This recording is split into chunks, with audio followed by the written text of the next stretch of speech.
फकीरा कादंबरी भाग 6. विष्णुपंत कुलकर्णी साताऱ्यात पोहोचले तेव्हा त्यांच्याबरोबर भैरू रामोशी होता.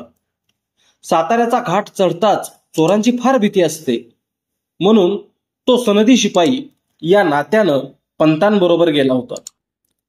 कचेरी पुढंच त्यांना दुलारी मांग भेटला. त्यानं पंतांना नीट ओळखलं नाही, मात्र भैरूला चटकन हेरलं आणि तो तावात पुढे आला. कांच्या गावचं त्यानं जवळजवळ आडवं उभं राहत विचारलं आणि पंत म्हणाले, आम्ही लांब तिकडे, पर गावाला नाव बिव हाय का नाय? हे ऐकून भैरू चिडला. त्यानंही दुलारीला ओळखलं.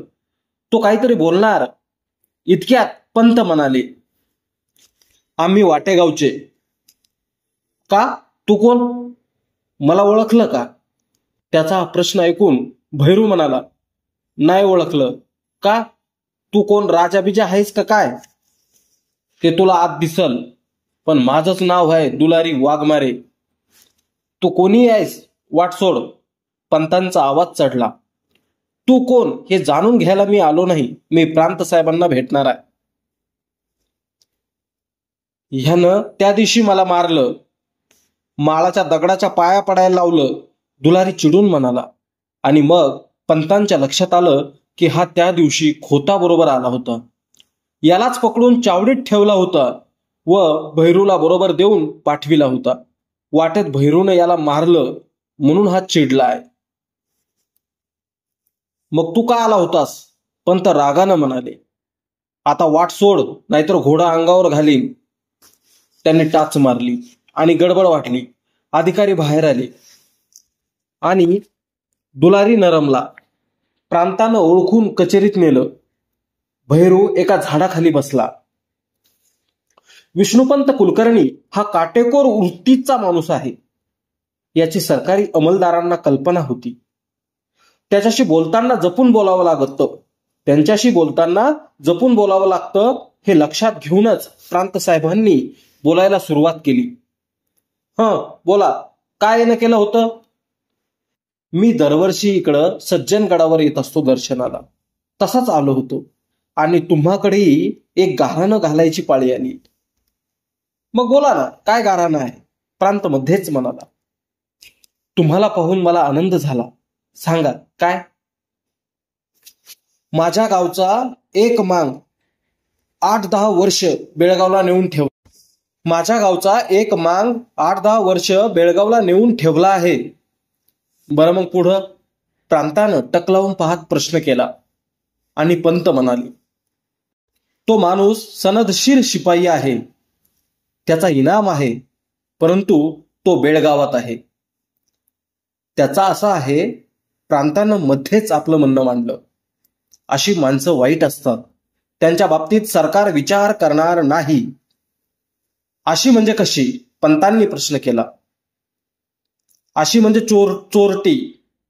प्रांत शांतपणे बोलू लागला. ही माणसं भुरट्या चोऱ्या करून जनतेला हैराण करतात. त्यामुळे लोकांचा सरकारवरचा विश्वास उडतो आणि इतर बंडखोर प्रवृत्तींना चेव येतो. म्हणून अशी माणसं नव्हे, ही जमातच डांबरट आहे. तिला क्षमा नाही.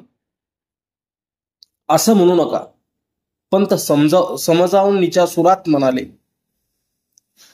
सरसकट गव्हाबरोबर किडे रगडणं हा राज्यावरचा विश्वास दृढ करण्याचा मार्ग नव्हे, असं माझं मत आहे. सरकारनं दुःख बघूनच डाग देणं न्यायाला धरून होणार आहे. मान्य आहे, प्रांत म्हणाला. अन्याय होऊ नये याची काळजी आम्ही घेत आहोत. मुळीच नाही, पंत एकदम म्हणाले. तसंच असतं तर सावळा मांग 10 वर्ष बेळगावला राहिलाच नसता. मुक्याचं जाण कोण होत नाही.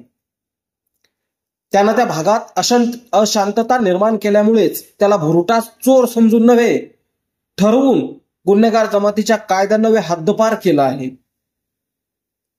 त्यानं त्या भागात अशांतता निर्माण केली आहे, याला पुरावा काय आहे? त्यानं त्या भागात अशांतता निर्माण केली होती, याला पुरावा काय आहे? पंतांनी मोजक्या शब्दात प्रांतालाच पेच घातला आणि सावळा हद्दपार झाल्यापासून त्या भागात शांतता झाली आहे असं सरकारचं मत आहे का? हा पंतांचा दुसरा सवाल ऐकून प्रांत बिचकला. तो म्हणाला, त्याला गुन्हेगार जमातीचा कायदा. पण तो इसम गुन्हेगार आहे का? पंतांनी लगेच प्रश्न केला आणि प्रांत म्हणाला, मी स्पष्ट बोलू? जरूर जरूर, तुम्ही गैरअर्थ काढू नका. प्रांत म्हणाला, मांग रामोशी जातींना हाताशी धरून काही उच्चवर्णीय लोक बेबंदशाही निर्मित आहेत. ते लोक खून दरोडे करतात आणि हे प्रतिष्ठित लोक आपली घरं सोन्यानं भरतात नि तेच त्या गुन्हेगार लोकांचं समर्थन करीत सुटतात. झालं तुमचं? पंत अगदी शांतपणे म्हणाले, माझ्या भागात एकही दरोडा पडलेला नाही, तेव्हा माझ्या घरात सोनं येण्याचा संभव उरत नाही आणि मी एका गुन्हेगाराचं समर्थन करण्यासाठी आलेलो नसून एका सनदशीर शिपायाची न्याय बाजू सरकारच्या कानावर घालण्यासाठी आलो आहे.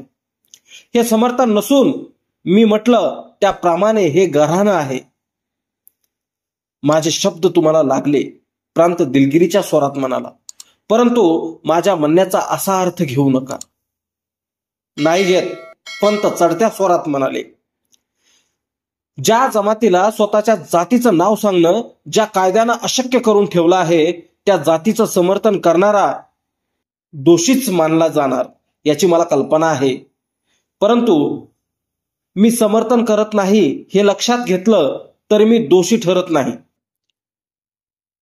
म्हणून माझी विनंती आहे की सावळाची बाब गंभीर आहे, ती आपण विचारात घ्यावी.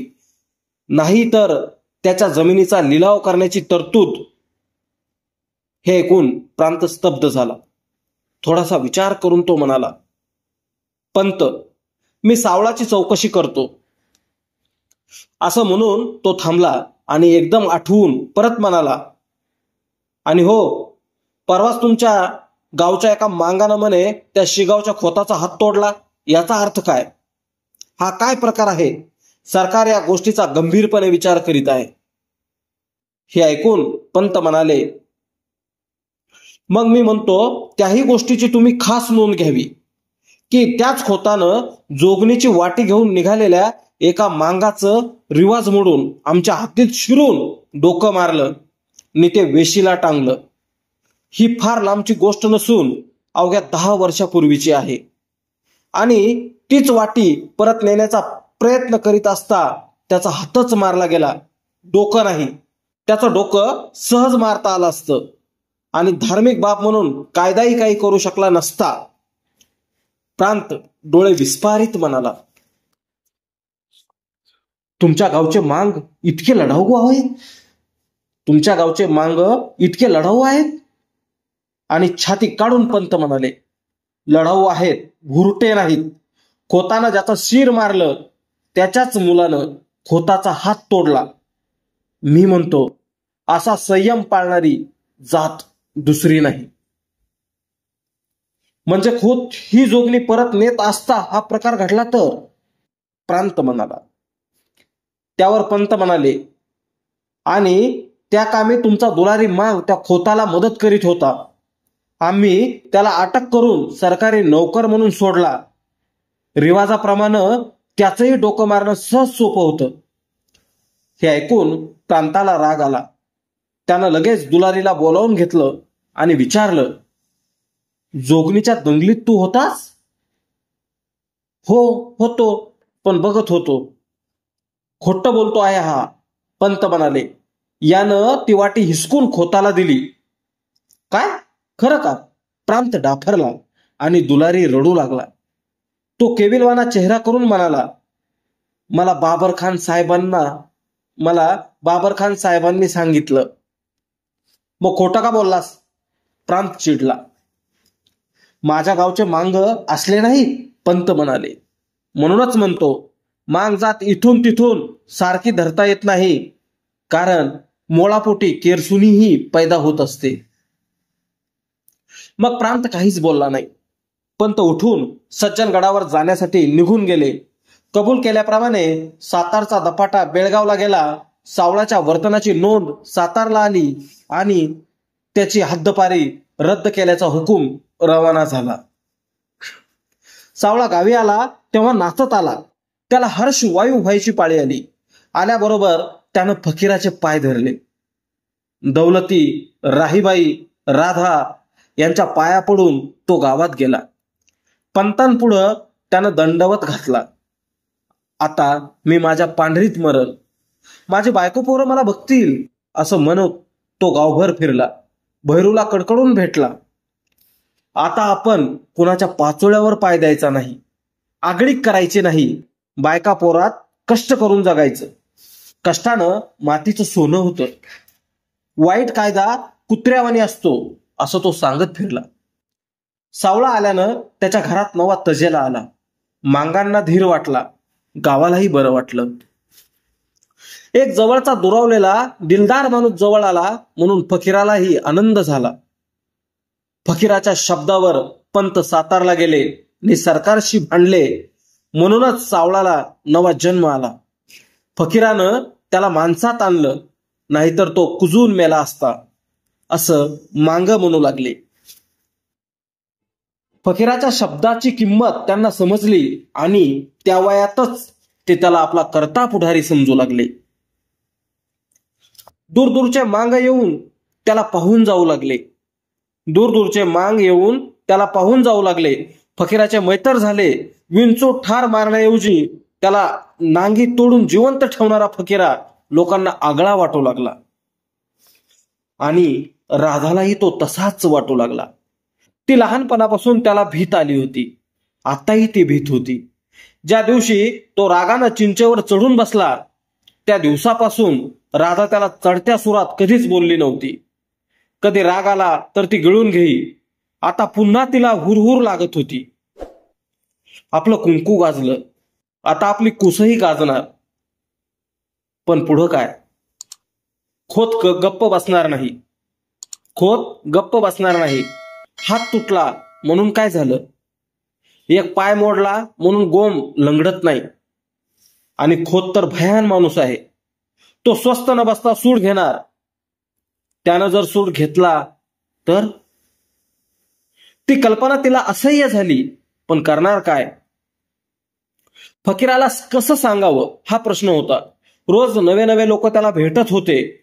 तो चिंचणीकर पिराजी, साजूरकर निळू आणि कैक रामोशी, कैक मराठे आणि तो कुंजेचा सत्या, त्यानं तर उघड बंड केला आहे. त्याला तोफेच्या तोंडी देण्याचा हुकूम सुटलाय म्हणे. नि त्याची फकीराशी मैत्री. सत्तू येऊन फकीराला भेटून जातो. ही सारी माणसं फकीरासारखीच दिसतात. फकीराही घोडं घेऊन कुठेतरी जात असतो. रात्री अपरात्री येतो. जर एखाद्या दिवशी त्या खोतानं वेळ साधली तर? या विचारांच्या जाचात राधानं कितीतरी दिवस काढले. आणि एकदा तिनं निश्चय केला की फकीराला बोलायचंच. एकदा फकीरा 2 दिवस कुठेतरी गेला आणि तिसऱ्या दिवशी सकाळी पहाटेस आला. चिंचेखाली येताच गबऱ्याचा टापा ऐकून राधानं डोळे उघडले. 3 दिवस ती भिंतीला टेकून बसली होती. तिनं अन्नाचा घास घेतला नव्हता. गुडघ्यावर हनुवटी टेकून दौलती वाट पाहत होता. राहीबाई डोळे पुशीत होती. पहाटे फकीरा आल्यानं सर्वांचा आत्मा शांत झाला. फकीरा घोडं बांधून घरात आला तेव्हा दिवा जळत होता. राधाबाई भिंतीला टेकून बसली होती. दौलती खिन्न होऊन बसला होता. ही सर्व परिस्थिती पाहून फकीराला चरका बसला. तो म्हणाला, आई? राधाच्या गालावर अस्वांची धार चमकली. ती पाहून फकीराचा आवाज चढला. आई, काय झालं? साधू कुठे आहे? चावडी, दौलती म्हणाला. आई, का रडतीस? बोलत का नाही? माझं रड कुणालाच नाही कळायचं. का? सांग की. फकीरा जवळ बसला आणि राधा म्हणाली, कसं सांगू? मला जलमभर तुझी भीती वाटली आणि आता बी वाटती. माझी भीती? अगं, तू माझी आई. आई? हो हो, माझी आई. मग कुठं गेला होतास? चिंचणीला, पिराजीकडं. कुणाला विचारलं होतं? कुणाला नाही विचारलं. का? आम्ही 3 जीवांनी दिव्यावानी जळायचं. आई, थोरले आई बाबा, माझं चुकलं. तुझ्या आईनं 3 दिस पाणी शिवलं नाही, दौलती राधाकडे बोट दाखवीत म्हणाला. ही म्हातारी पाखरावानी वाट बघत बसली या, अन्न असून घास उतरा ना बाब्या. पण तुम्ही एवढी काळजी का करता? मी आता काय पोर आहे? तू मोठा आहेस, राधा म्हणाली. पण ह्या काळजाला कसं सांगू? खोतासारखा वैरी 2 पिढ्या माग लागलाय. दुखावलेला साप परवाच बिळात गेलाय. आमासनी त्याची भीती वाटती.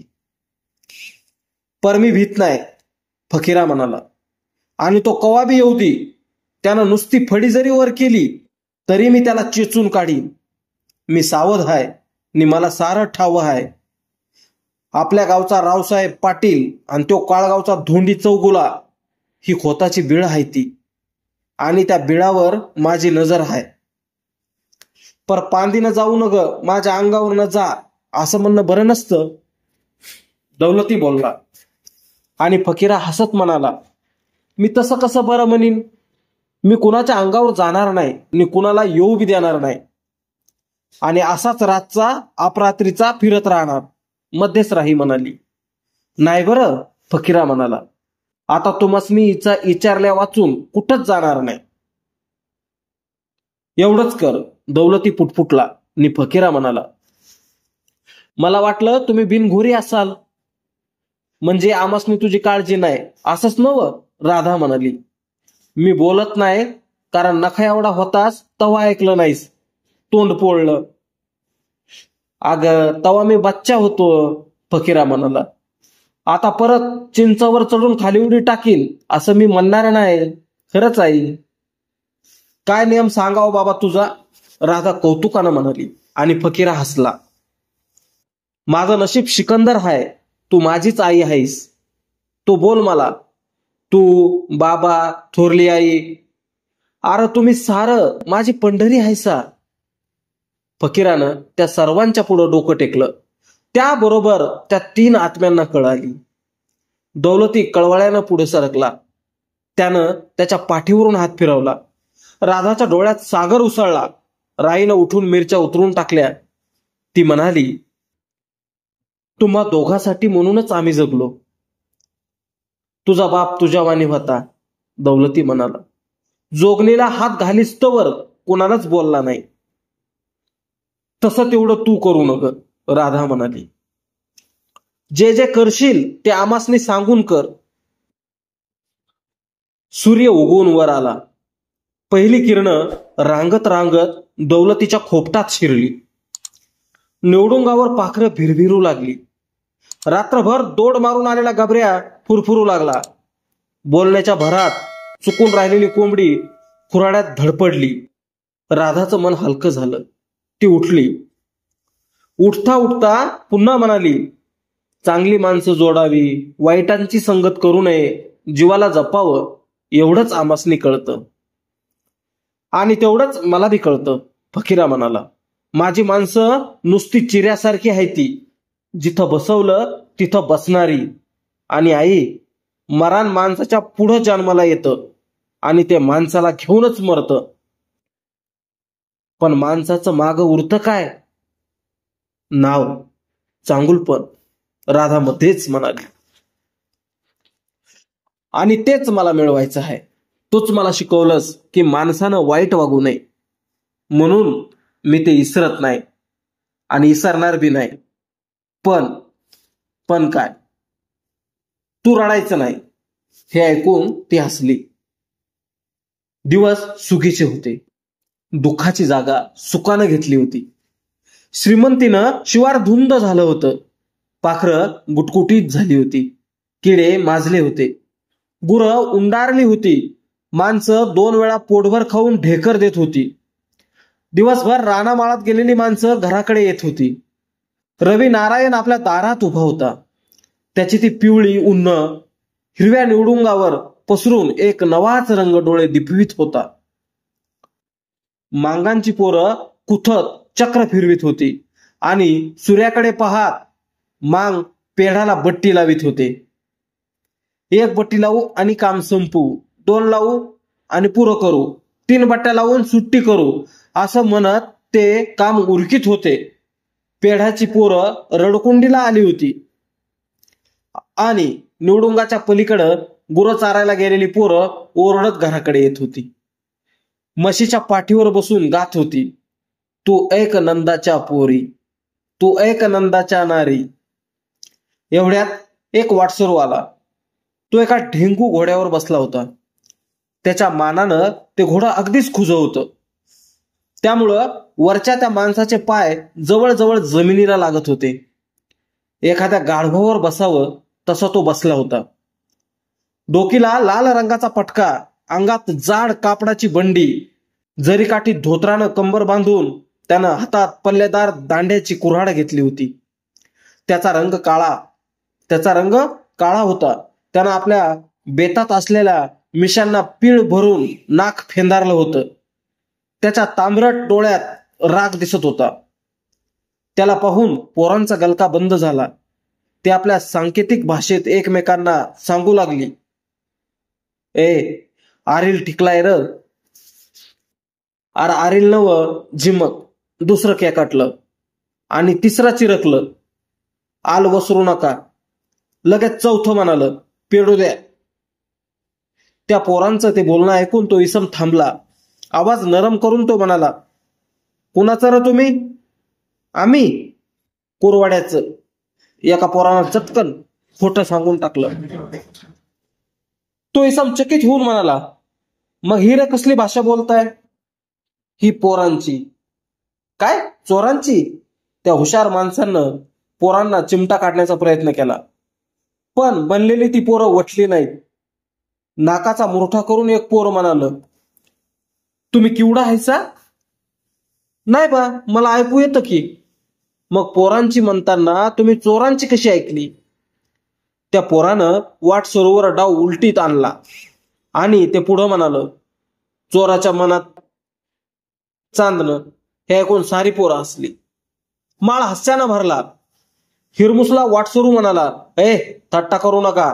त्या फकीराचं घर कंचं र? हा प्रश्न ऐकून पोरांना पुन्हा संशय आला. त्यांनी एकमेकांना डोळ्यांनी खुणावलं.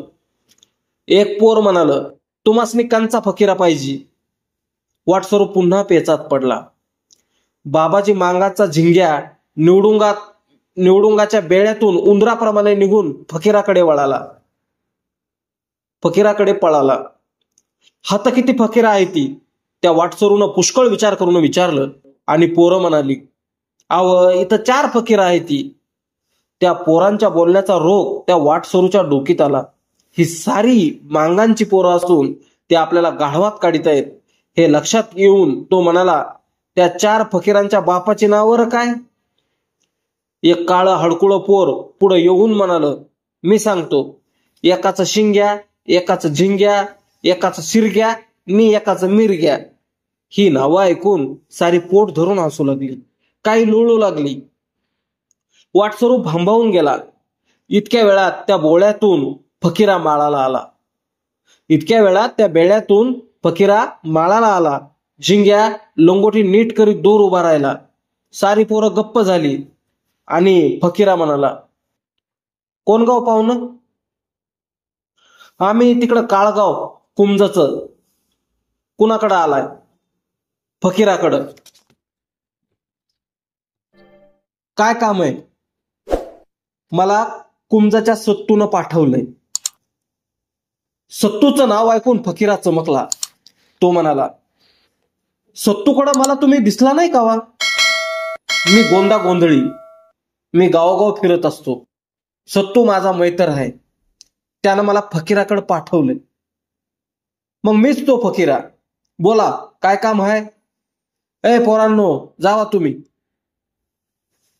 पोरं गुरांना हाकीत गेली. गोंधळी घोड्यावरून उतरला आणि म्हणाला, सत्तूवर बाका प्रसंग गुदरलाय म्हणून त्यानं मला तुमच्याकडे पाठवलंय. कसला प्रसंग?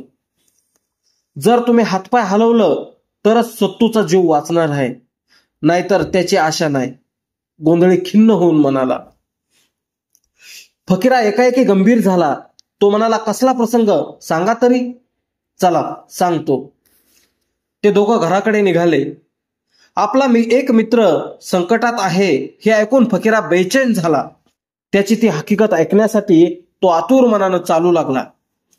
गोंधळी चालता चालता म्हणाला, ही पोरं कोणाची? मांगांची. मला सांगितलं कुरवाड्याची आहेत म्हणून. खोटं सांगितलं त्यांनी. हा तर फकीरा किती आहे ती?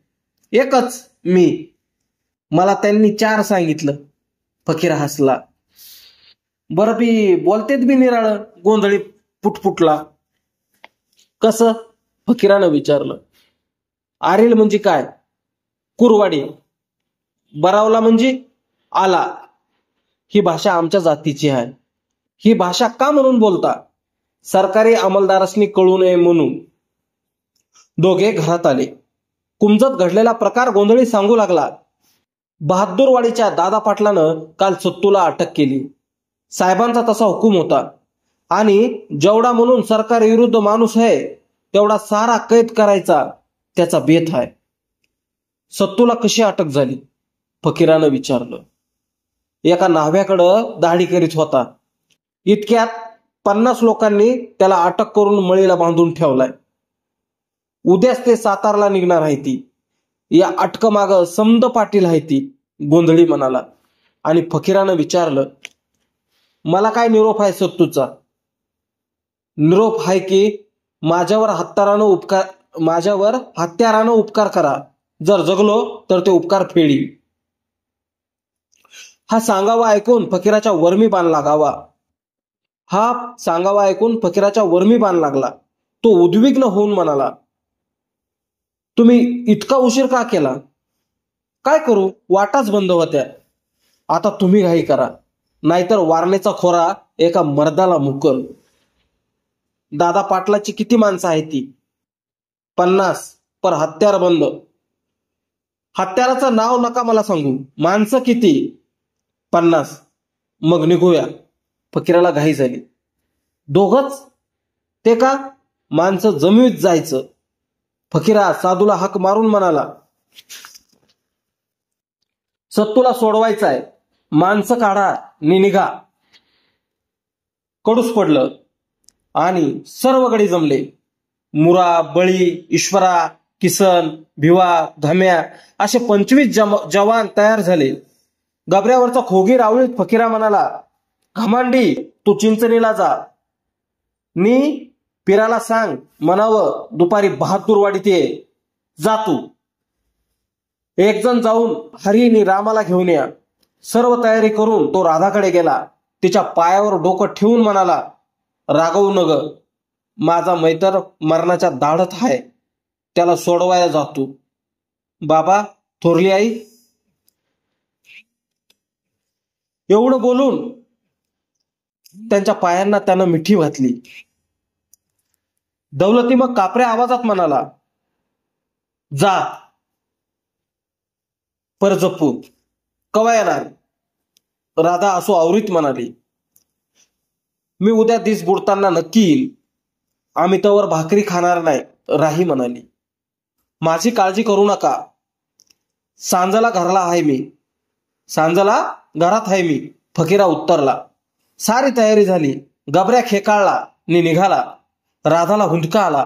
ती मनातल्या मनात गबऱ्याला म्हणाली, बाबा, माझ्या फकीराला टाकून एकटा येऊ नग. दोघं या, नाहीतर. त्यावेळी फकीराचा घोडा दुडक्या चालीवर नाचत बहादूरवाडीची वाट चालत होता. आणि फकीराच्या डोळ्यापुढं कुमजेचा सत्तू मरणाचा कानोसा घेत मळीला बसलेला होता. त्याच्या ओठावर बहादूरवाडी एवढे शब्द नाचत होते. सूर्योदयाच्या आत बहादूरवाडी गाठायची. मग पुढं कसा वेढा घालायचा, सत्तूला कसं मुक्त करायचं आणि सूर्यास्ताच्या आत आईला कबूल केल्याप्रमाणे परत कसं फिरायचं याचा विचार करीत तो निघाला होता.